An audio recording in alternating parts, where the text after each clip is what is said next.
warbal soo dhawaada maxaa qaldan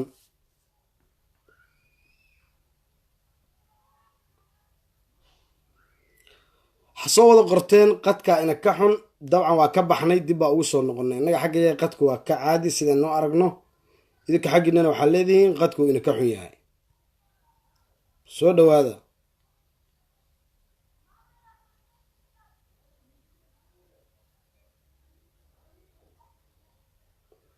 salaamullah barada cabdullaahi xuseen soo dhawow dhammaantiin sheergareeya asxaabtii gaarsiiya cilad farsamaa gashay sida asxaabta ay noo wada sheegtay annaga xaggayga waa ismaqlaynay laakiin asxaabta waxay noo sheegtay inaysan ayaguna maqlaynin laakiin aniga asagu si kaliiraan isku maqlaynay marka ma garanayo ciladu sababta ay ku timid anagu si kaliira annaga xaggayga maana dareemayn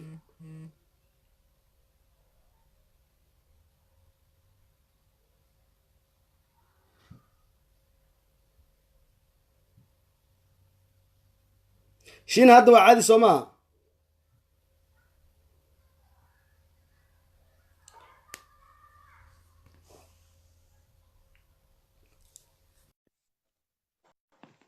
اوكي لا لكن عادي ما نسمع لين اساسا ما ندري برعربو كوسو تاليه dadku waxay sheegeen in cilad xaggayga ay jirtay saas tahay ma garanayo connectiga aniga xaggayga full buu ka yahay haddana ma garanayo ciladaas sababtay tahay sheer gareeya gaarsiiya asxaabtii soo laabasho wanaagsan xaggaaga weeye mareexaan baa khadka ka jaray kowdhe ma wallahi waliba laba xabaa box kala xataa halka laba box wifi baa ku xiran waan ogahay waan garanayaa Soomaaliya laakiin ma garanayo dadegno waxa tiri dirba hadlaysa baa tiri waxaad matalaysaa waxaa tahay qofka ugu horreeya soo kora waxaa kaa dambayn doona saddex kale oo daarood ah waxaa kaa dambayn doona ciyaartahanadii beesha dir matalayay baa kaa dambayn doona guddiga waad ogtahay waxaa guddi ka ah niman hawiyaha baa garsoorayaalka ah oo go'aanka gaari doona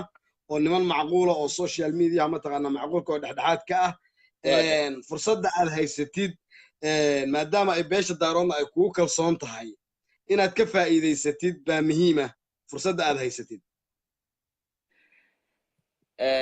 waa sax weeye horta dirtu meeshay soo ciriirsatay garan maayo hawiyaha garsoora baa tiri hawiyuhu soo ku jireertaa ma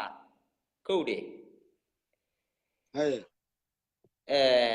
inaad tiraahdo hawiyaha garsoora oo tiraahdo dir iyo daarood baa tartamaya dirtu Soomaaliya way burburtay laandheer iyo laanka baa soo baxay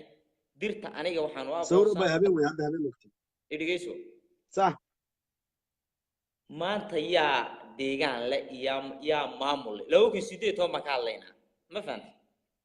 sax Soomaaliya yaa xukuma sax anigu markii dir la dhaho waxaan u aqoonsanahay another country wadan kale Djibouti waa wadan kale weeye ciise canfar baa la degan haddana oo maaragtay ii sheegay dad kala maxaa ii sheegay iyo reesha asxaab oo qaybtood aysan aaminsanayn inay dir yihiin marka labadaas mooyeene ku saaqina ay dhaheen maaragtay jamhuuriyad baan nahay marka de ma qabiil ahaan boo hadlaa mise wadan ahaan boo hadlaa de Soomaaliya markii la dhaana waa Puntland iyo koonfur weeye koonfurna jareer baa ku nool maxay igala hadlaysaa adigu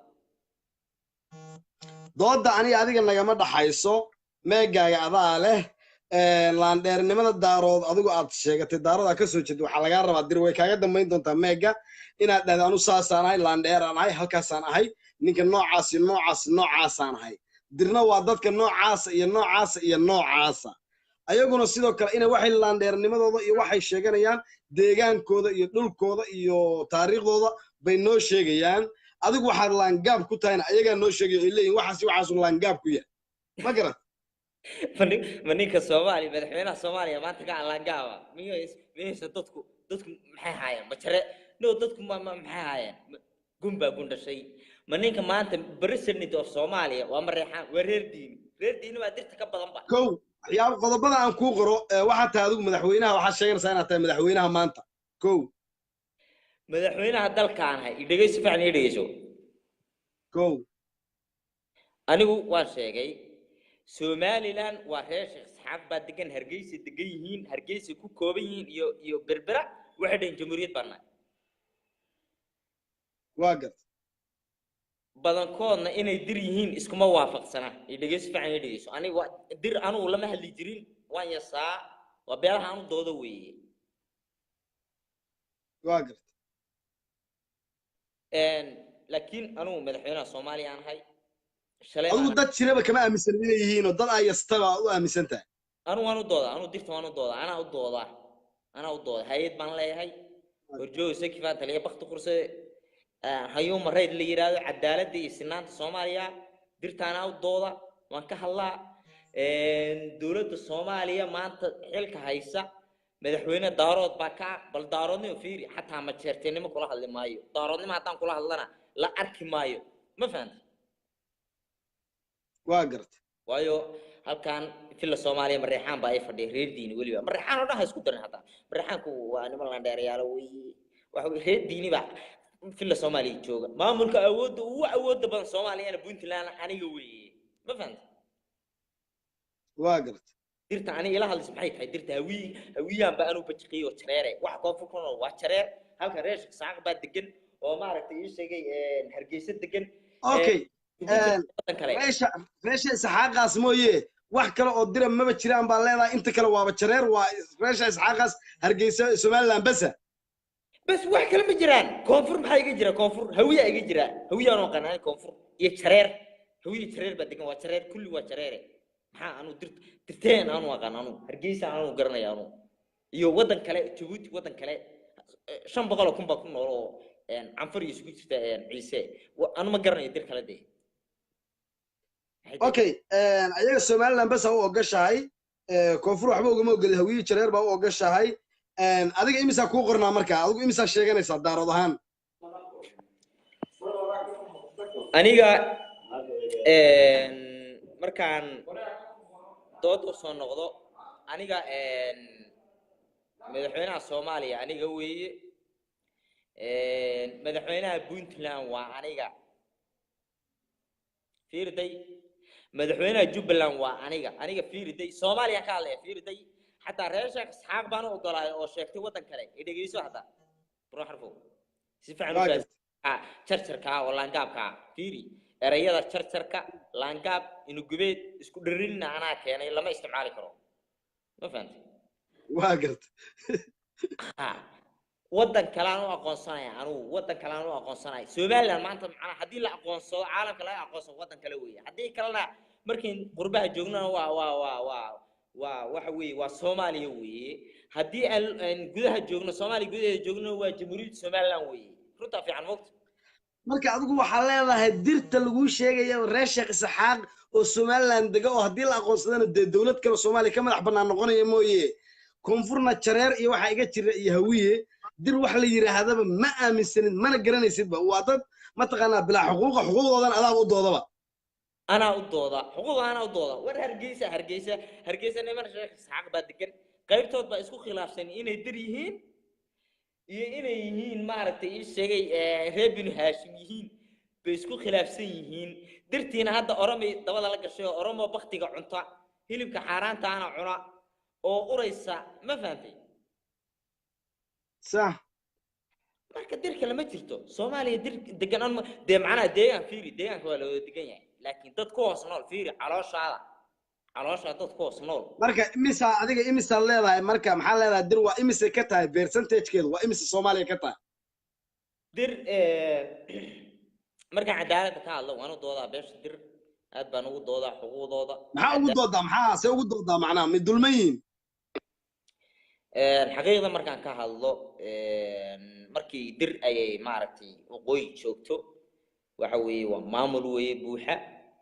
markay wadamada dariska noqoto oo maaragtay Djibouti oo kalena de waa wadan kale weeye markay laakiin koonfur noqoto way dulman yihiin habargiir baa guumeysata abgaal baa guumeysata shabelle hoosal marka la wax suuqa beeroogi iyo maaragtay waxa la qaatay maxaa ay sheegay agabkoodii وعلول بيكجنا علول كمان بيحكي كران maamul goboleed ma leh degmo ma leh tuulooyin bay degan yihiin beeray degan yihiin waa dad dulman weeye ma fahantay marka واقرتي koonfur dirkaa ma jiro baran xarf koonfur dirkaa ma jiro dirtaan tawfiiq degan oo Puntland ka mid ah oo maaragtay ii sheegay degmo dhan degan oo maaragtay ii sheegay xildhibaano kale Puntland oo gobolka mudug xildhibaano kale oo maaragtay ii sheegay codkooda ka dhacsatay gobolada Puntland oo maaragtay halka degan anu waan garanay laakiin wixii koonfurta mudug ka bilowda ilaa iyo maaragtay ii sheegay marka anu dima garanay Soomaaliyana waa Puntland iyo koonfur weeye بيمال باشا بيمال در سوما تقاني niyow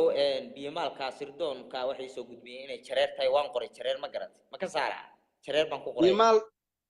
شرير با كوغو قرن بيمال waxa leedahay waa jareer waa jareer weey jareer baa igu qoran biyamaal degoodi garre booran waxa soo dhan jareer baa igu qoran ma ka saara hadda yaa ka saara anu ma garanay hadda meesha balaaya degan meesha bala ku aasan koonfura bala ku aasan ana garanay ma fahanti اوكي waxa la soo gaaray gabagabadii timekaagi waxa ku hartay 6 daqiiqo maya laandheera waa lagu daraa laandheere ma qarqaro maadaama ay cilad farsamo dhacday ayadoo lagugu dari doono maadaama cilad ay farsamo dhacday dir waxaad tiri suuqooyiga isaaqa degan ma ahaane Soomaaliya inta kale waxba kama ay degana waa dad minority ah waa dad guna koonfurna waxaad u aqoonsan tahay hawiye iyo jareer biyamaal nimanka Talyaaniga la soo dagaalay waxaad u aqoonsan tahay inay yihiin jareer dir horta halkaas waxaad tiri wax aad u hayso oo alla abuuray ma jiro bal waxaanu arki doonaa dir iyo taariikhda ayaduna la timaado adiga daarood ahaan maxaan ahay baa leedahay daarood ahaantaada adigu marka aniga daarood ahaan anu daarood baan ahay dalka ana xoreeyay darwiish baan ahay reeshka aniga xoreeyay hawiye ana diinta gaarsiiyay leega aniga iga timid sheekh maxamed cabdullaah xasan anigu haa darwiish aniga ahayd allahumma musta'aan boqortooyadii ma jeerteenya waa aniga dadkii tiba Talyaani civil servant saraakiishii ka soo baxay ee Talyaani ku hadlayay 60kii markii Ingiriiska la qaatay afar nin baa ku hadli jiray Talyaani waa Xaaji Ibrahim Cigaal wiilka Isaaq ahaa la naxariistay iyo saddex ma jeerteena ku hadli jiray waxa kale nagasta Ciise Riyoole kowde صح marka hawiye ma jirinba kowde صح marka dalkii dadku soo halgamay waan ahay daarood markii aan dhaxday daarood waxa way bareexaan reer diini ogaadeen waxa isweeriya Cabdillah iyo bajeerteen iyo bismillaahir rahmaan dusha laga mariya marka reer diini baa hadana maanta madaxtooyada fadhiya hawiye casharta ka qaadan oo ay ku dhaqlayaan maanta caasimada Soomaaliya Muqdisho reer diini kaliya naga jooga cid kale oo daarood naga joogto ma leh wax kale oo naga joogo ma leh shalay wiil ma jirteena xoreeyay calanka ayaa geeyay maanta reer diini oo ku dhaqlayna casharta ayaa qaada dirtan ay keentay maxay tahay macnaa dir nimanka reesha saaqo masaakiinta oo dulman oo anagu xafiisha aan ka soo xirnay oo bahdilan oo hargeysa jooga oo meel kasta ku bahdilan oo shalay new boys fuulayeen maanta halkaan ku bahdilan anu de dir haday yihiin de waa aqoonsanahay waxa weey waa de ayaguna waxay dhaheen local markii loo jamhuuriyad baan nahay okay jamhuuriyad baa tiin dirta kale maxay tahay marka Soomaaliya dirta kale maxay tahay dirta kale waxa tiri biyamaal ana waxa aqaanay inay jareer baan aqaanay ayaga dagoodi iyo waxa soo dhan waxa aanu ma garanay anu de waxa fiirday markii laandheere aad maqasho laandheere dhalay oo banaan degay markaad maqasho ma ahan dhulka waan kula degaa ma aha iyo xaggaanaan degaa iyo tuuladaanaan degaa iyo degmadaanaan degaa ma aha dhulku waa la wada degaa dad Soomaaliyeed weeye kursi ma leedahay weeye bimaalka sheegayso kursi ma leeyihiin dawlad goboleed ma leeyihiin male galmudug hirshabeelle xawaalla ka taliya gobolka banaadir abgaal baa ka taliya koonfur galbeed eelay baa ka taliya jubbaland waxa ka taliya maxaa ay sheegay ogaadeen baa ka taliya marka bimaalka ay sheegayso maxay soo jareer ma maya anigu waxaan ahay garsoore dhexdhexaad baan ka ahay waxaan rabaa inaan boontiyada ku kala qoro guddiguna uu daawanayaa go'aanka guddiga iska leh adigu waxaad tiri dir isaaq bas reesha Isxaaq oo halka degan mooyee wax kale ma jiraan biyamaal waa jareer maamul goboleed male madaxweyne male taariikh kale male waxaan ka aaminsanahay tiri yihiin baaba tiriba dad gun ah oo wax ay yihiinba aysan jirin sax aduguna waxaad leedahay Jubbaland iyo Puntland iyo madaxweynaha Soomaaliya ninka intaas oo dhan haystaa tahay sax أنا دول كان هايستانيو شلين أنا هايست ما أنت أنا هايستي درت شيء كان معي تاي معناه هذا قر صورة تاي أوكي درت معي تاي بروح رفو ما قرنا يعني dirtu may ayada is cadaynaysa ninka kugu xigi doona waa nin dira asaguna sidaas oo kale buu isku cadayn doonaa isaga is cadaynay ninka dirtaay ee halka imaanaya Muuse Biixi baan ahay iyo Ismaaciil Cumar Geelaan ahay Djibouti waa wadan kale walaalahayna way u gafi maayo dad Soomaaliyeed way aad baan u taageeray Djibouti dad Soomaaliyeed way xaq baan u leenahay inaan taageero Djibouti laakiin waxyaalaha Soomaaliya dhaxdooda ka socda Djibouti reer Djibouti soo dhaxgali maayaan laakiin nin dhahaya reer Sheekh Isxaaq baan ahay dir baan ahay dhahaya waa Morgan baa dhalay koodi Morgan baa ka dhalay ma fahanti waa gartay macnaha reer Sheekh Isxaaq dir maahan baa leedahay awal waxa tir waa dir baa tir kaligood baa dir tir maya reer Sheekh Isxaaq waa dir weeye Hargeysa degan waa dir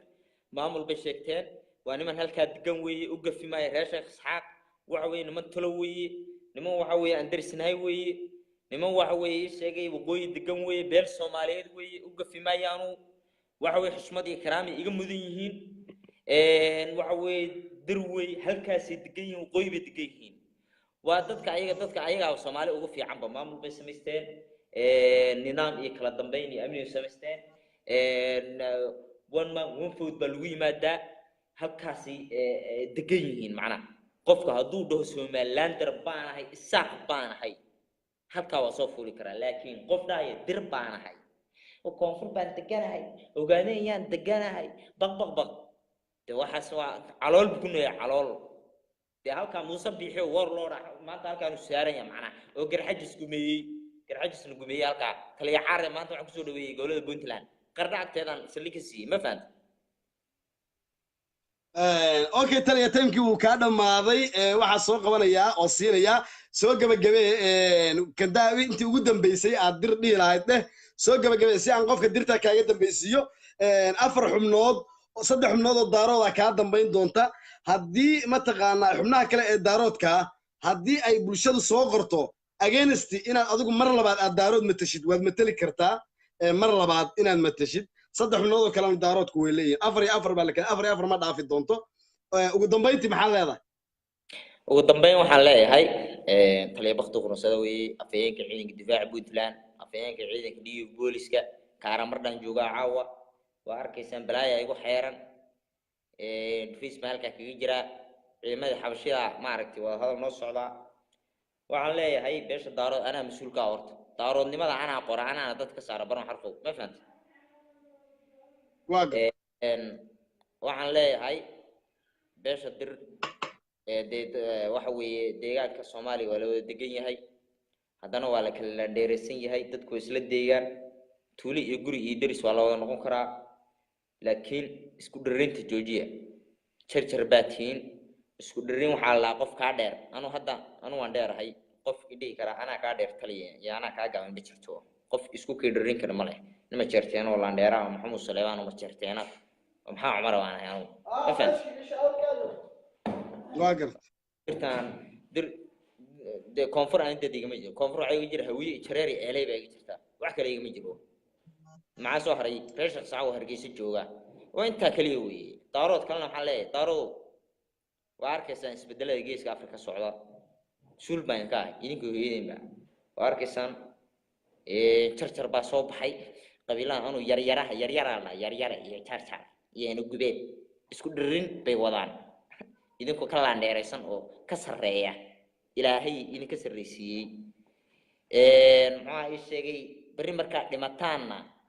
aad jannada galeysaan hatta la idinku tukan maayo daaroodka laguma tukado jannada galayaan laguma tukado daaroodka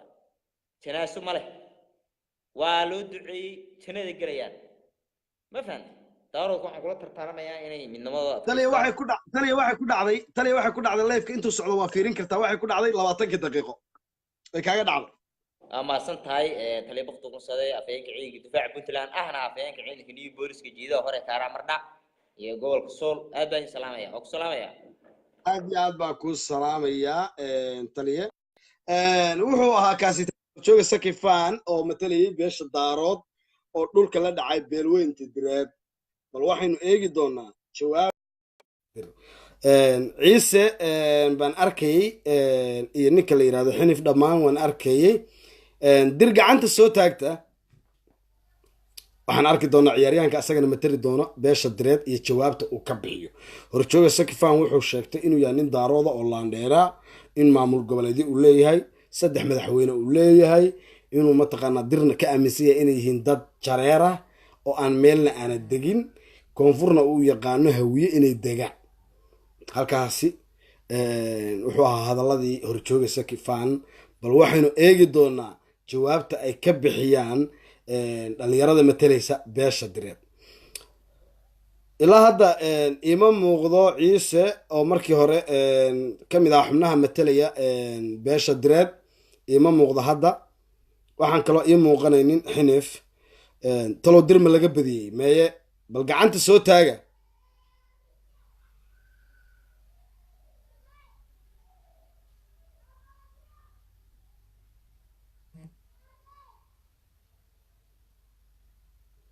garsoorka wuxuu sugayaa dadkii matali lahaa beesha dir ciise waa ku arkaa laakiin kaamirada kuma laha ciise laaba hal mar ciise kaamiradii kuma lahan hal mar laabo ciise hal mar laabo mar baan waxaan odhan lahaa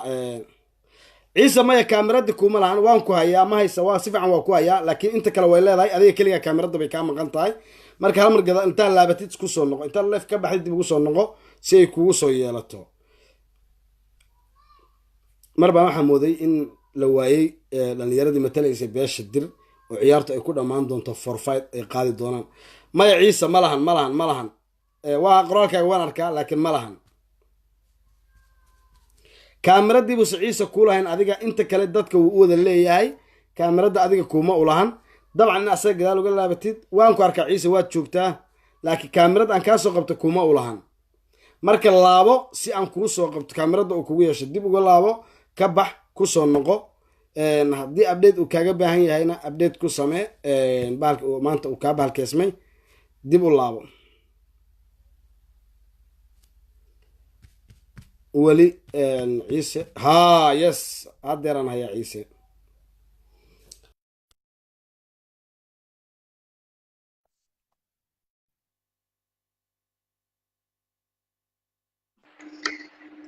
aad iyo aad baan kuu salaamayaa ciise riyoole kusoo dhowow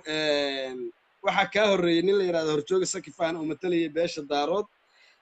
waa qofkii labaad ee soo kora ee matalaya isaguna beesha dir waa hal iyo hal ciise hore ugu soo caadi aad baan kuu salaamayaa barnaamijku siduu u dhacay waad garanaysaa qofku inuu sheegto taariikhdiisii asaga wuxuu yahay iyo cidda ka soo horjeeda iyo waxa uu asagu marka ay yihiin inuu taariikhdooda asaguna qeexo horjooga wuxuu sheegay isaaq reer sheekh isxaaq oo somaliland degan mooyo dir kale wax laa inaysan jirin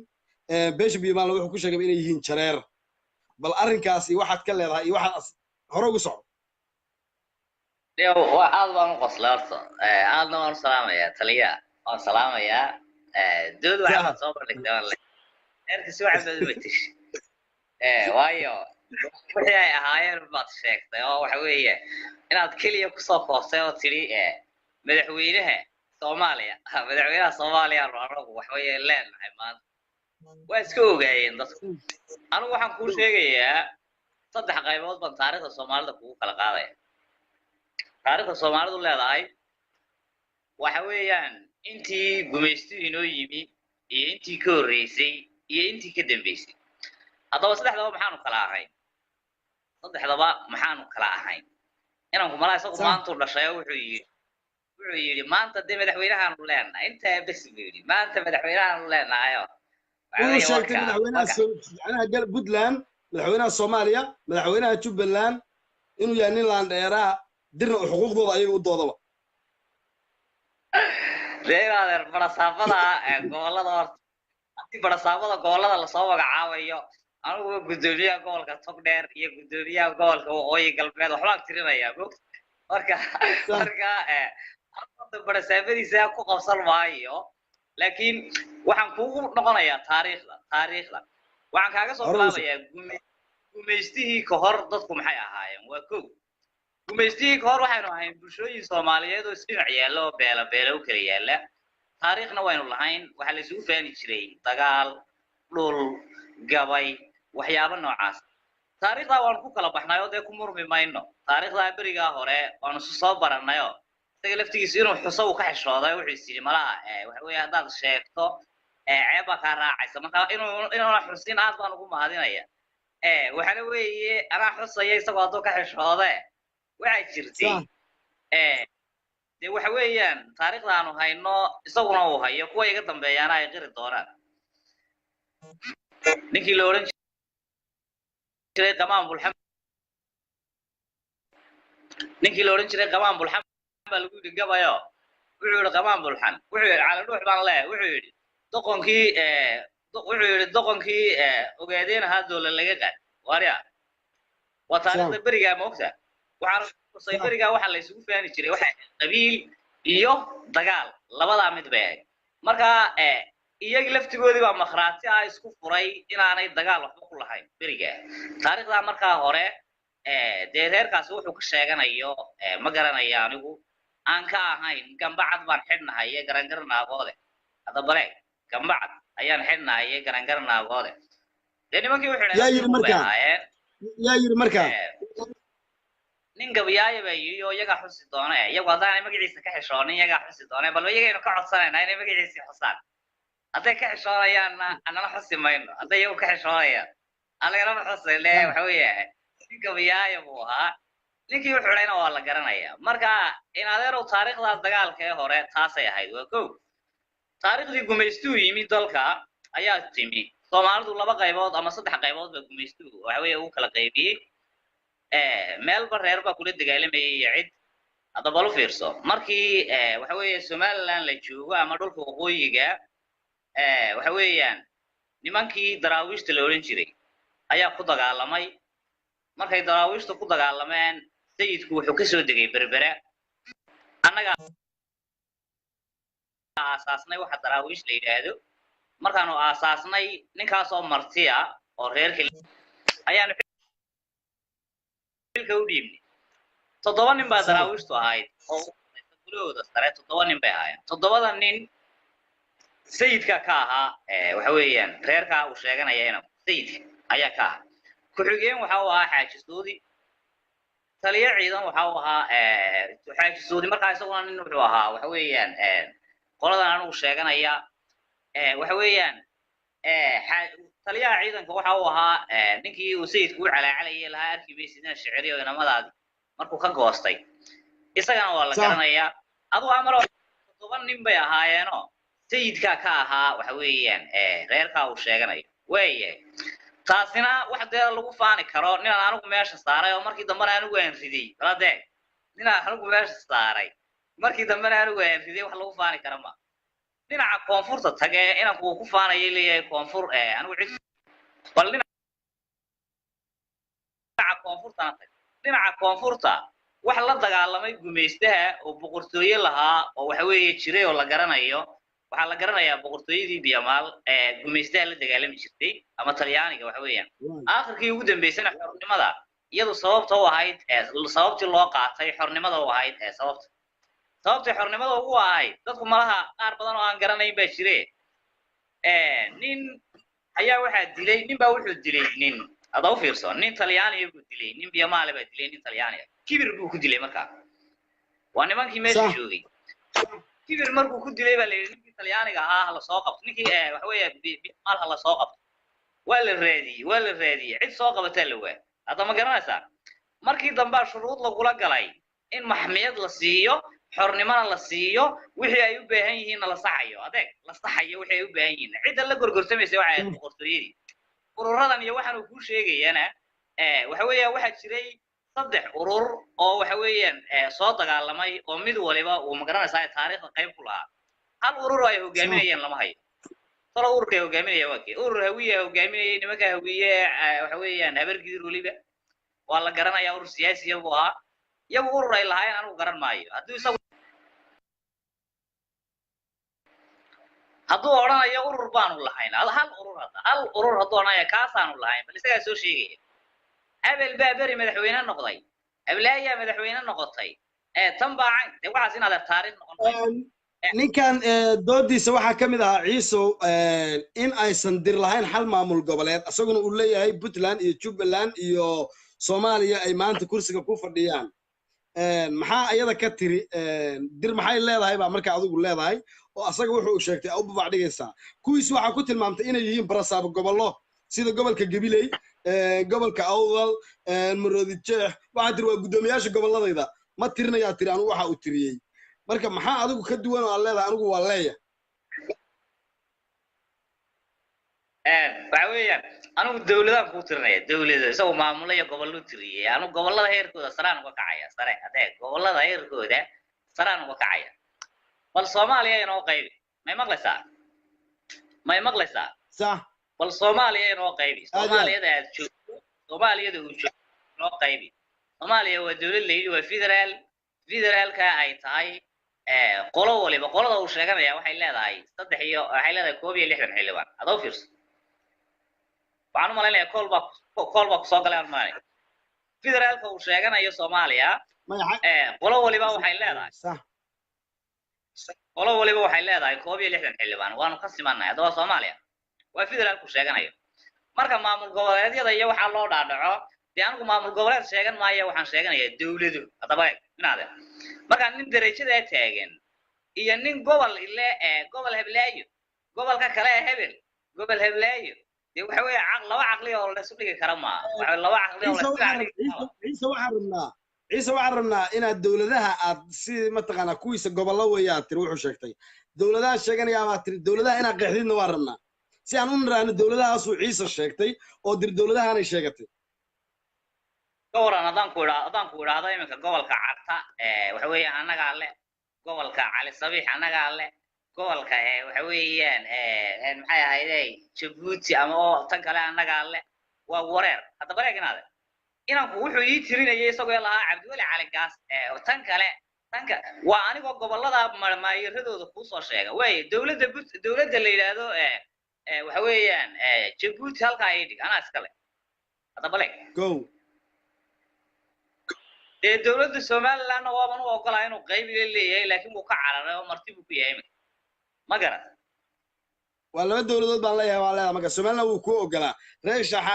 سحاب سومالنا وأسقى وأقل بطا يضنا هالقايد وحويان واحد تقطع دولة اللي هذا كينيا هذا بريك كينيا وكينيا وقوي قلبات قول كلي هذا الصومال ولا هاي قبل كا وحويان wuxuu leedahay Soomaalidu 17 xildhibaan ayay ku leedahay baarlamaanka Kenya gobolna saddexda gobol ay kala yihiin gobol walba dadku waxay ku leeyihiin dad u metela okay reer kaliya baa ka degan oo ogaadeen la yiraahdo ogaadeen wuxuu leeyahay 6 xildhibaan buu leeyahay 6 xildhibaan oo ka soo baxa meesha la yiraahdo maxay adoo Mandheera iyo Sielo iyo meelo yar bay ka soo baxaan waana imisa xildhibaanada meesha jooga waa 17 xildhibaan صدق إنه هوية. معي كله إنسى كلهين. ليه اللي بام بكلهين وقاعدين. ليه اللي بام بكلهين. تضويه طبعا كلام ما لهنا يوم واقر. صدق بقى صدق له هوية عليه. وسقال. صدق يسأل اللي هي صدق سقال ما. سقال بان لا أنا وحن لا أنا وأنت صاحب أيوة وحوي سقال سديد. مركا. halkaan ay naadeer de majority iyo minority baan ku kala noo iska minority adeeg anu waxaan doonayaa wax caadi oo sax ah inaan ku sheegay bal waxa tagtaa gobolka Soomaali galbeed de inaadeer oo la ilaaha illallah waxa weeyaan reerku anu wax laala waxaan ku sheegay garan maayo in yar waa ku leeyihiin oo waa joogaan oo in yar waa ku leeyihiin oo been badan oo waxa weeye de propaganda iyo ogaadeen iyo tan iyo waxa la soo taagan 24 hours laakiin taariikhda dhabta ah gobolka marka la eego asaaskii gobolka markii la aasaasay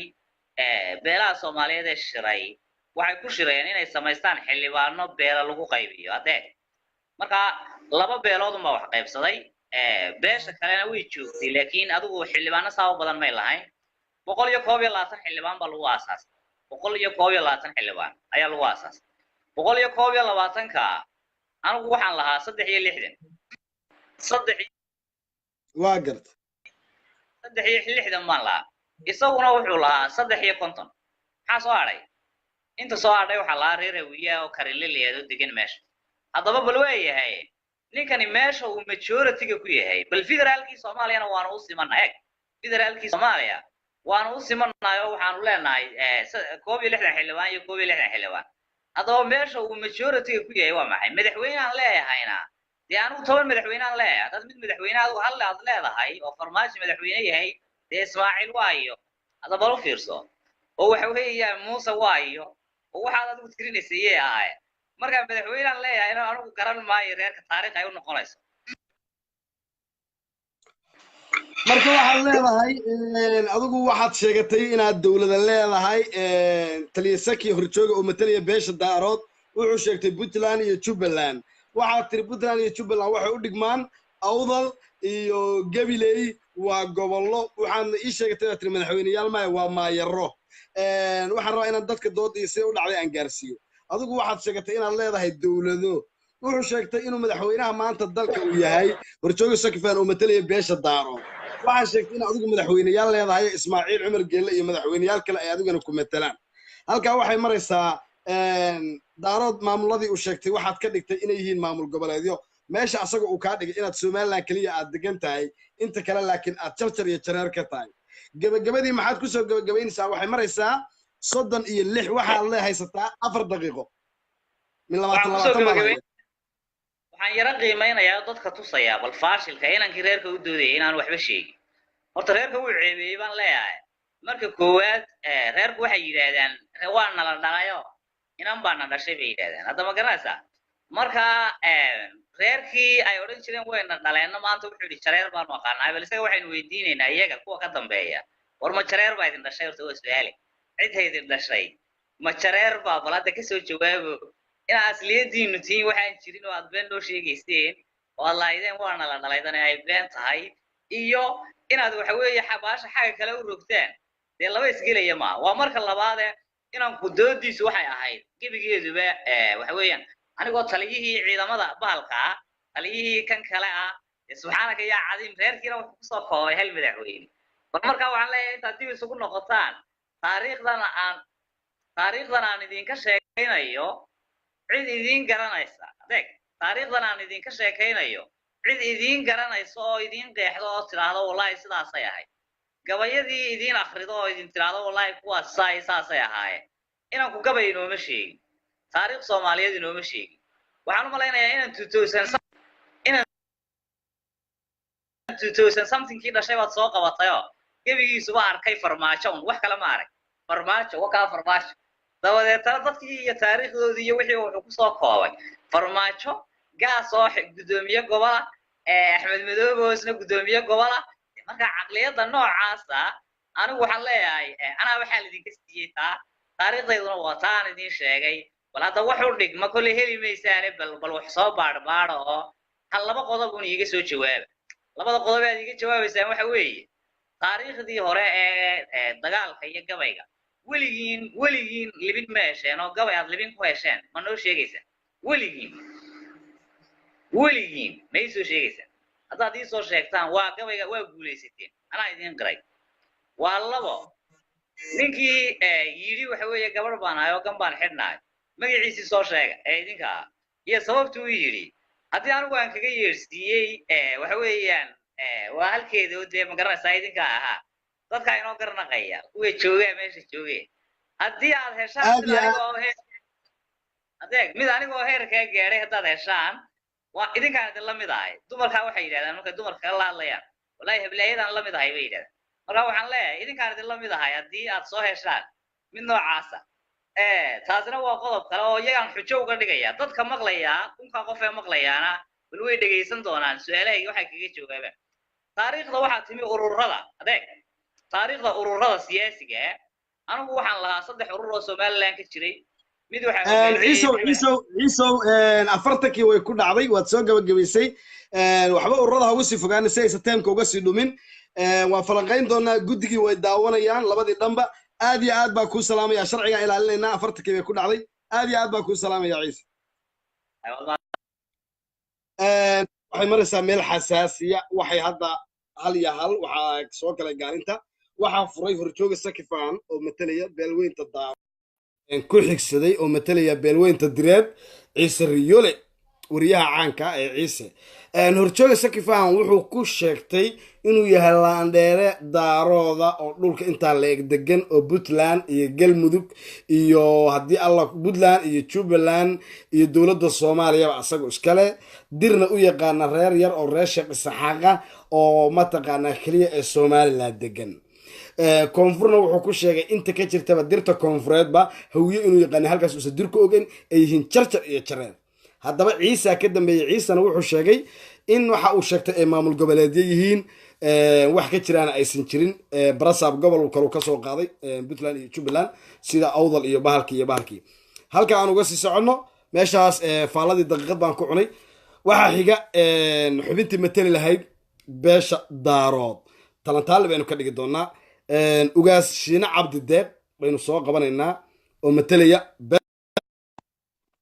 bal ugaaska iyo waxuu asagu ka yidhaahdo guddiga oo barnaamijka la socda iyo qodobada waxa ay tahay aad iyo aad baa kuu salaamayaa shiine cabdideeq ugaaska beesha daarood waa kaa qaaday bronow kalilaab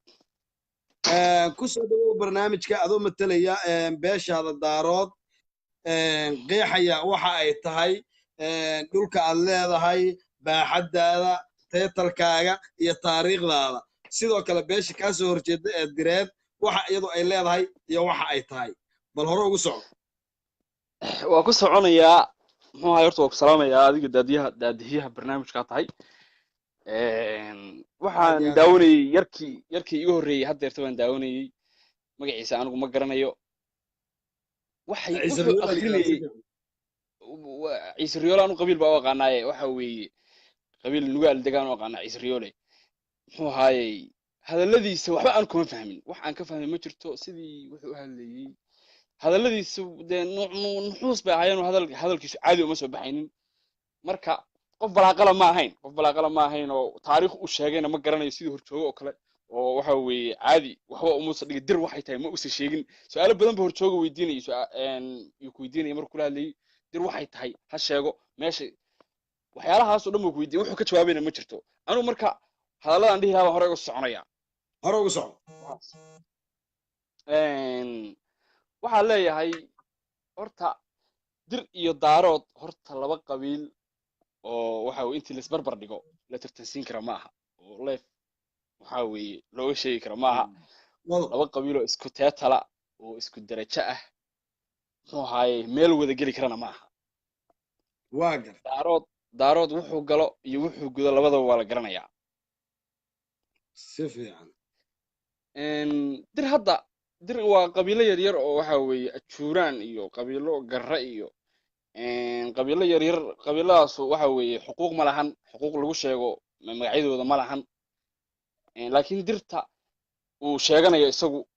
uu leeyahay waa dir oo waa ku faanaynaa waxa weeyaan waa isaaq iyo ciise horta soomaaliya baan ka hadlaynay another country bay noqonayaanoo ciise horta soomaaliya ma ahan oo waxa weeyaan waa waddan gaara si fiican ciise waddan jabuuti xornimadii waxaa siiyey nin daarooda maxamed siyaad baraa siiyey waa abaal ay maanta uga hayaan daarood oo sideedaba jabuuti waxaaba xoreeyeyba daarood baa xoreeyey oo maxamed siyaad baraa xoreeyey oo xornimadiiba siiyey xornimadoodaba nin daaroodaa siiyey waa dad la xoreeyo daarood xoreeyey baa leedahay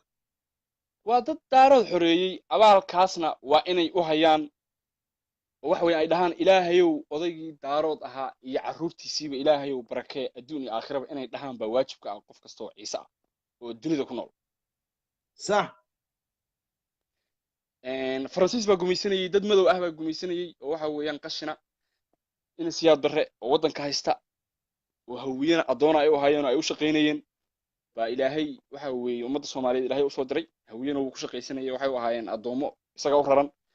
ciise wuxuu siiyey ii sheeg wuxuu yidhi waa waddan gaara waxa weeye jabuuti faransiisow adeerow iskaga taga dadkan waxay u qalmaan muxuu ahaaye ii sheeg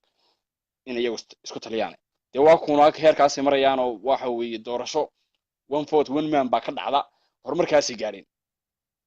oo daarood baa abaalkaas gaarsiiyey markaa daarood baa gaarsiiyo abaalkaas waxa weeye waa abaal daarood uu leeyahay weeye waa qodob weye point waa ku pointka meel baan qoraya guddigaa qiimayn doona horaan usii qoraya point waa qodob aa sheegatay sax dir horta ciise ku faanayaanoo ciise waa kaasoo waa pointkiisa waa ku siiyey isaaq baa ku saaray dirta kale ee qofka dirta ah uu ku faanayo waxa weeyaan waa isaaq laba waxyaalood baa kaaga sheegaya isaaq ingiriisku isagoo gumaysanayo baa waxa weeye sayid maxamed cabdilla xasan oo nin ogaadeenoo daarooda kabla laxa ilaahay qabriga ha u nuuriyo jannadiina allaha geeye baa ilaahay u soo diray waxa weeye berberu ka soo degay waxay dhaheen canshuurkan bay dhaheen ingiriiska waddanka haystay waa taarikh qoran weeye bugaagtay ku qoran tahay ciyaalka isaaqa waa loogu dhigaa hargeysa iyo burco sax waxaa la yidhaahday ii sheeg canshuurkan wuxuu yidhi canshuur saan u keenaa buu yidhi soomaali baa adaa adigu canshuurkeen buu yidhi waa gar waxay dhaheen ingiriis buu ku yidhi oo waddanka haystay waa keligii ka hor wuxuu yidhi waxay ku dhaheen waa waalan yahay bay dhaheen maad mullah waa oday waalan bay dhaheen oras ka tag sax wuu iska tegey magaaladuu joogay magaalada wuu indheeyey waa yaabay wiil yar buu u yeedhay oo loogu yeedhayo john wiil yaroo john loogu yeedhayo waa arkay waa gartay wuxuu yidhi adeer macaane magacaa si john si waagi hore maxaa lagu dhihi jiray si wuxuu cali uu naxay halkaas isaaq intuu naxay oo dhagax qaatay buu sanam meel yaalay buu dhagax ku dhuftay wuxuu ilaahayow maanta taasaa awoodaabaiyo waa tegey uu baxay wuxuu maray halka huduse iyo halkaasuu tegey sheekh iyo dhulkaas burciyo halkaasuu tegey waxa ciidamo aruursaday ciidamo dhulbaanto u badnaa daraawiisha sax niman daarooda iyaguna niman daarooda ku soco buu qabsaday ciidamadii buu aruursaday waxa weeye ingiriis buu la dagaalamay wuxuu noqday ninkii ugu horreeyey ee qaaradda africa hadda soomaali waan ka tagay markaan fiiri daaroodnimadii waa ka tegey soomaalinimadiina waa ka tegey qaaradda africa tegay oo 54 waddana waa maraya sax ninkii ugu horreeyey oo soomaaliya oo diyaarad ugu soo weeraruu noqday ninkii soomaaliya ugu horreeyey waa nin ogaadeena waa nin kabla laxa waa nin daarooda aad iyo aad yuu noqday isaaq wuxuu la dagaalamay ingiriis wuxuu kaliya uu muxuu ahaa isheeg uu dagaalkaay dhibka weyn ciidamada u maraya waxay ahayd dadkan soomaalida ah meesha ku nool ingiriiska gumaysanaya ee raba diinta kristanka inay ku faafiyaan dhulkan soomaaliyeed diinta muslimkana ay baabayaan inuu ka tirtiro oo diintooda ay haystaan yuu ku dagaalamayay dagaalkiisiina waa u hirgalay muxuu ahaay diyaaradaha lagu soo weeraray markaan qodobeeyo mar labaadna waxaad leedahay somalilandna nin daarooda xoreeyey jabuutina nin daarooda xoreeyey waa sida hadalkaagu dhacaya waa hadalkaas u dhacaya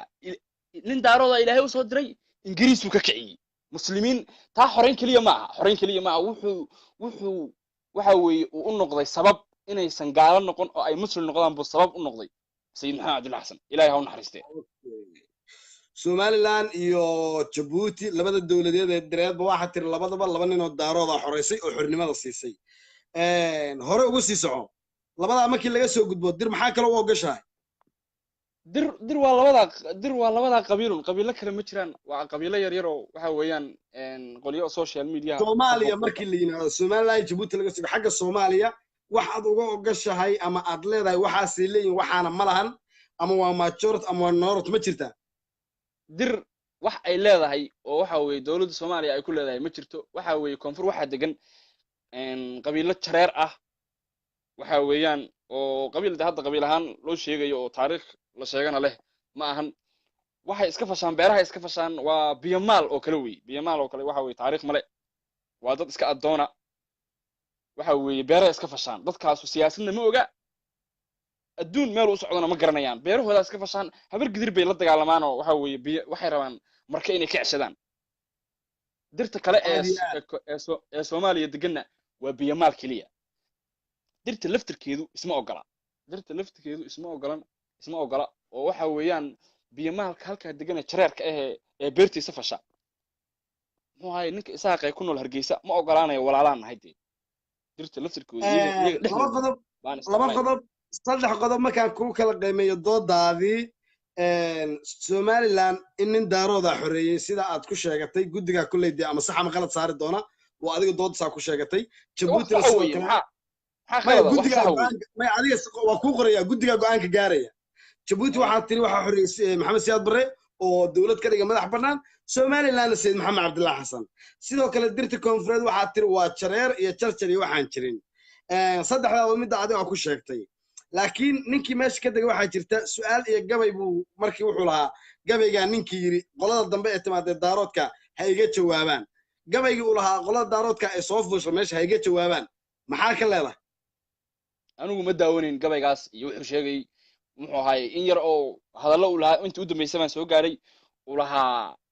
waxbuu ka sheekeynaya aana garanaynin hadalladiisu hadalla nuxuusay ahaayeen sidii qof weyn oo muuse hadlay hadalladiisa ma maqlayn qolyaha dambaa uga sii jawaabi doona midda kale hore uga sii soco meega waa ku soconaya waa ku soconaya dirtu marka waa noocaas dir waxa weeyaan waa qabiilo yar yar oo la isku keenkeenay oo waxay yihiin aan jirin qabiil ahaanna dee qabiil maanta loola xifaaltami kara ma aha 2018 baa keenaysa in dir ay daarood la xifaaltanto oo ay daarood isku dhereriso 2018 baa keenaysa isaaqu middaa kasoo gudub taariikhdii waxa weeye taariikhdii 1900 kasoo gudub waxa weeye xornima la qaatay waa waddanka waxay soo mareen madaxweyneyaal ra'iisul wasaareyaal bay soo mareen dowlad baa burburtay isaaqaas wuxuu leeyahay maalin buu leeyahay uu xusto oo waa maalintii aan xorownay waxay dhahaan waa maalintii aan xorownay bay dhahaan anu maalintaa ma garanayo maalintii aan xorownay bay dhahaan waxa weeye calaamadooda bay dhulkooda ku safaan gidaarahooday ku safaan gabdhaha wejigooda ku qorta calankooda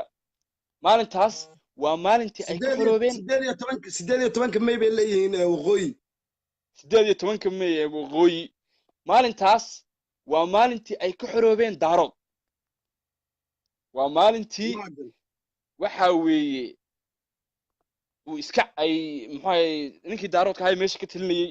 ay iska cayriyeen iyaguna marka ay ku dhawaaqeen waddan gaar ay ku dhawaaqdeen markaas iyaguna waa maalintii ay ka xoroobeen hogaamiyihii ka talinayay waddanka ee haystay ee siduu rabo ka yeelayay maalin hargeysa imaanaya waxa weeye gabdhaha 10 loogu soo xareynayay isaga iyo Morgan iyo Gani loogu soo xareynayay iska wasiyeen iskaga dhaqlaynayeen shiishada iyo wax walba iskala cabayeen maalin berbere intay tagaan xeebta intay tagaan waxa weeye ay sida rabaan ka sameynayeen gabdhaha isaaqa maalina waxa weeye ninkii sidaa ku sameynayay bay ka xoroobeen waxa weeye way xustaan maalintaas mar Somaliland waxaa tiri waxaa gumaysi ka xoreeyay nin daarooda Djibouti waxaa gumaysi ka xoreeyay nin daarooda maalintan xusteen daarood baa gumaysan jiray ay ka xoroobeen saddex baad sheegatay qodob saddexda qodob meel baan ku dhigtay keligood maaha iyagu daarood inuu Soomaalida kale oo dhan ka sareeyo baa ku sheegaya marka dir waa ka tagaya markaas dirka uu ka tagaya daarood ha ka bixin mawduuca ha ka bixin tan ha ka bixin okay qaybtii direed pointiyaan halkaa ku hayaa aad sheegatay wayna ka jawaabi doonaan adiga daarood ahaan marka baltaadii ma inta hartay daqadaha kaaga haray baltaada marka adigu maxaa tahay waxaad leedahay caddee markaa anigu daarood baahay waxa weeye adduunkaasoo dhan baa waxa weeye daarood laga yaqaanaa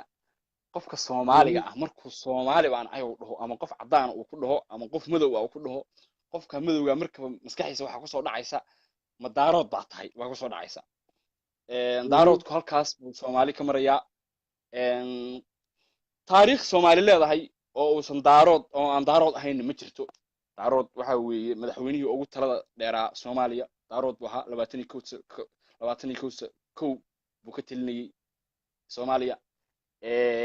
waxa weeye hooyo waxay dhahan 91dii waa maalintii ka xoroobeen daarood iyaguna maalintaas leeyihiin daarood taariikhdiisa waa la ogyahay 21 sano madaxweyne ka ahaayeen kii ka horreeyay isaga oo la dilay muxuu ahaa daarood buu ahaa allah musta'an haddadan waxa weeye Soomaaliya waxa ka taliya nin daarooda Marreexaana ka taliya waxa weeyaan daarood taariikhdiisa waa la garanayaa markaad aad ka soo baxdo waxa weeye ii sheegeen geeska Afrika iyo Afrika oo dhan markaa ka soo baxdo Australia aad timaado iyo Mareykanka waxaad ugu imaanaysaa gabdho daarooda oo waxa weeyaan xildhibaano iyo wasiirre iyo ka abaad arkaysaa dowladda Canada wasiirka jinsiyadaha iyo waxa gudida fulintu ku jira waa nin daarooda harti komba ah waxa way kabla laxa daarooda weeyaan daaro taariikhda uu leeyahay ma aha taariikh intii hadda live loo soo galo 2018 loo sheego dadka ma aha waxaan rabnay inaan xusno qodobka aan ku xusno madaxweynaha maanta Soomaaliya waa daarood baatri dunidana xilal badan bay ka hayaan labada waa meesheeda maxaa kale ku daraysaa maadaama ay gabagaba tahay dir inta ka tiri waa ku haynaa inaad maanta waddanka xukunto madaxweynaha Soomaaliya tahay waa ku haynaa wadamadaas dibadaha inaad mataqaanaa xilal waalka hayso waa ku haynaa maxaa kale oo aad haysaa daarood waxaas uu yahay ugu dambeyn si aan mataqaanaa kugu qabanno oo meel ku dhigno intaan sheegatay waxa ay kaga jawaab bixiyaan kadibna waxaan waa sax waxaan waa qalad loo dhaho waxa kale oo ay ugu dartaa daarood waxa weeye Soomaalida kale uu ka dhul badan yahay wuxuu dagaa Puntland wuxuu dagaa Jubaland wuxuu dagaa waqooyi galbeed Soomaaliya NFD wuxuu dagaa Soomaali galbeed buu dagaa Soomaalida kale uu ka dhul badan yahay daarood waxa weeye anu daarood waxa ka hay gari kombe abionis baa ka hay waxaan anigu aaminsanahay Sheekh Cabdeeq ahaan dirta ay ii sheegayso aniga jufada aan ka dhashay abionis ahaan inaysan u gaarin baa aaminsanahay anigu dir dhanba reer gari kombe reerka adiga ka tahay reer abionis baa dirta dhanba ka badan miya macnaha taasaa aaminsanahay aniga Sheekh Cabdeeq ahaan dirta aad adiga aaminsan tahay dadka dhan way aaminsan yihiin daaroodka ku daawanayo dhan waxa weeye hatta kuwa hawiya ku soo qoraya wax xadiis bay ku soo qorayaan midda kale gari baa ahay gari waxa weeye waxa la dagaalamay anigu qowmiyad 50 milyan ugaas waxa hartay 3 daqiiqo 50 waxay maraysaa baalki hore ugu soco gabagabadii ugu dambeysay gabagabadii weeye anigu waxa ahay gari baan ahay gari kombaan ahay waxaan la dagaalamay gari ahaan daarood waa ka soo tagay fiiri gari ahaan waxaan la dagaalamay 50 milyan qowmiyad 50 milyan oo Oromiya la yiraahdo baan la dagaalamay waan cayriyay meydkooda waxa way dhulka ku jiiday guryahoodii baa gubay sidaan doonaan ka yeelay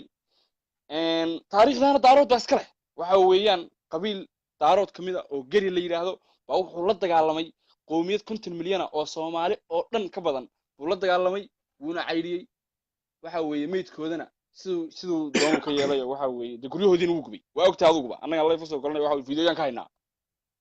marka waxa leedahay anoo daarooda oo gari komba waxa iska dhacshay 50 milyan oo Oromo baa iska dhacshay gabi ahaan baan waxaan aaminsanahay dirta dhan oo la sheegayo reer abiyooniska aad gari komba ka tahay baaba kaba badanba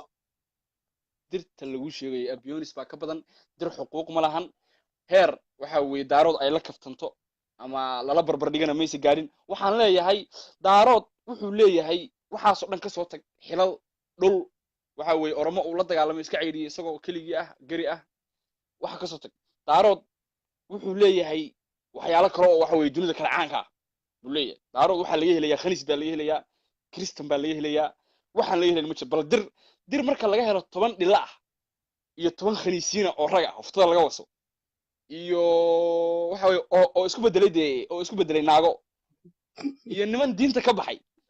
markii laga helo iyo niman diinta ka baxay markii laga helo bay dir waxay noqonaysaa dad waxa weeye markaas waxay ka soo baxayaan guryada markaas may khaniis yeelato oo dhila yeelato oo kristan yeelato markaas daarood ha isku soo dheeririso xataa markaana may soo gaarin laakiin guryada way ka soo baxayaan guryada markaa way ka soo baxeen inta hadday sanayn waa eber miya ma hawa dir waxa weeye heer la karbaasho heer magacooda la sheego ma gaarin waxa weeye ilaahay ha iga dhaafo intaan dir magacayga caaw dhan kala ha waan leeyahay ugaas hal daqiiqa ka hartay 60 daqiiqada ku sii dhacaysaa waxaan ku qaybta aad daarood ka qaybta aad sheegatay ee dirna meel bay ku taalaa qaybta aad daarood aad tir anigu waxaasan leeyahayna iyaduna meel bay taalaa xubinta kugu xigta dir bay noqon doontaa waxa iyaduna qeexi doontaa waxa aad tahay iyo waxa iyagu ay yihiin bay qeexi doontaa guud ahaan waa aruurinaynaa guddigana waa hordhigi doonaa sax qalad kadibna waxa soo saaraya guddigu soo saaraya natiijada saxda soo saar waxaad weydiisaa qofka iga dambeeya waxaad weydiisaa su'aalihii saddexda ahay aan ku weydiiyay hadda su'aalihii saddexda dir waxaan ku waxa ay ku faantaa waa Ciise iyo su'aal ma ahayn waxa ahayn qodobyo aan leedahay anaa xoreeyay oo xaqiiqa أنا حرية قضب بهاد سومال أنا حرية قضب بهاد ما أنت أصلا واحد تري دارود نكاس دارود كحروبيين تاس وقضبه هذا واحد إيجي دونا تاس جودجا وحنو شيكتي كان وحنو شيكتي يا الله بدنا نرير واحد شيكتي تاريخ وصح تاي كدب بهوش ادي أنا أبغى كل سلام يا جراد وكل على سعدي صدق قف من لباتنا وكل على هالك ساعة أبغى كل سلام يا وجاز ka qaaday baron xarfo هذه يعني سبحانك waxaan ku dhex darsanayaa daqiiqadaydii ugaaska beesha garig ugaaska guud ee dhalinyarada ugaaska guud ee beesha daarood shiina cabdideeq isaga uu ka yahay diroo dhanba tii ugu yaabka badnaysa waxa ahayd markuu yidhi waa inaad soo yeelataan kaniisyo kristan iyo dhilooyin si aad isreerreebka uga soo baxdaan oo aad u noqotaan reer baalkiya xubnaha xiga ee beesha direed waxa u mid ciyaartoyda dir u safan ninka la yiraahdo Ciise Bashiir baa u safan waxa kale u safan ninka la yiraahdo Qaasim ninka la yiraahdo Qanacsane ciyaartoy badan baa u safan sidoo kale daaroodna waxa u hartay ciyaartoy badan oo kaydka u fadhida waynu arki doonaa gantaalada iyo waxa ugu dambeeya soo kala hormara ciyaaryahanada u safan beesha dir matalaysa soo taaga gacanta bal aynu aragno meesha marsa xaaladdu xasaasi bay maraysaa hadda waxa koray laba ciyaaryahan oo waxa baxday beesha daarooda jooga sakifaan oo ku bilaabay waxaana ku xigay Ciise Riyoole oo ah nin dira waxa ku sii xigay Shiine Cabdideeq oo ah nin daarooda bal markaan iyo xubintii labaad aad iyo aad baa ku salaamaya soo dhawow mar labaad iyo mar saddexaadba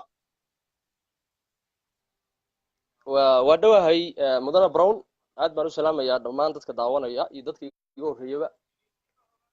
waxay la tahay waxa laga hadlayaa taariikhda dir iyo daarood waxaad sheeganaysaa waxa adigu u dirtahay iyo waxa ay leedahay iyo waxa ay daarood yihiin labadaasaad kala qaaxaysaa labadaba waa qoraynaa waxa aad leedahay aad sheegatid meel baan kugu qoraynaa waxa aad tiraahday daarood waxaasay yihiin iyo waxaas yihiinna waa qoraynaa guddigu wuu eegi doonaa qiimeynta markaas wixii xaqiiqa ah isla soo bixi doona waa mahadsan tahay brown niyo horta aad baan uga xumaaya horta dir qowmiyadda dir in la barbar dhigo qof shaksi anigu aan magac u baxshay oo aan u baxshay weliba shaqooyinka dadka bini'aadanka ah u qabtaan gaar ahaan soomaalidu shaqooyinka ay qabtaan soomaalida صح xoola dhaqatada ah reer guuraaga ah shaqooyinka ay qabtaan waxaa ka mid ah in ari la oodo in guri la dhiso ama aqal soomaali wuxuu rabaa ha ahaado in maaragtay geeda la jaro baa ka mid ah marka waxa weeye daarood magaca la dhaho daarood magaca la dhaho waa magac uu baxshay odaygii dir ahaa dir wuxuu ahaa boqortooyo boqor buu ahaa dhulkan soomaalida asaga loogu yimid marka waxa weeye ninkan daarood la dhaho ama qolooyinkan daarood la dhaho asalkoodii waxay ahaayeen dadka horta yamaniyiinta ee madmadow ayay ahaayeen صح waxa weeye yamaniyiin madmadow bay ahaayeen dadkii yamanta ah asalka ah ee waddanka ku noolaa ayaa waxa weeye laayay ama dhibaato u geystay way is abaabuleen ayagoo koox ah waxaa la sheegaa taariikhda daarood inuu la dhashay oo uu la socday qolooyinkan la dhaho boonta ama midgaha ay qayb ka ahaayeen daaroodka ay qayb ka ahaayeen oo la socdeen oo la dhasheen marka waxa weeye ayagoo yamantii madmadow ah dhibaatadii loo geystay kabacdi waxay noqdeen jamhad bay noqdeen kabacdi waxay weerar ku qaadeen jamhadoodii kacbada ayay weerar ku qaadeen aad iyo aad kacbada markay weerar ku qaadeen dawlad xoog leh baa carrada ka jirtay waa la soo jabshay waana la soo cayriyey waxay u soo carareen boqortooyadii dhulkaa ka talin jirtay ee uu hogaaminayey odaygii dir ahaa boqor buu ahaa ayay u soo qaxeen oo u soo carareen صح boqortooyadii ayagoo waxa weeye doon saaran ayay yimaadeen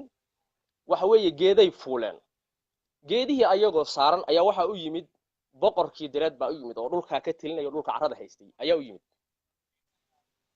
ku soco xoogaa message baa ii soo dhacaya marka iga raalli ahaada boqorkii markay u yimaadeen boqorkii waa uu soo dhaweeyey geedkii buu ka soo dejiyey waa uu keenay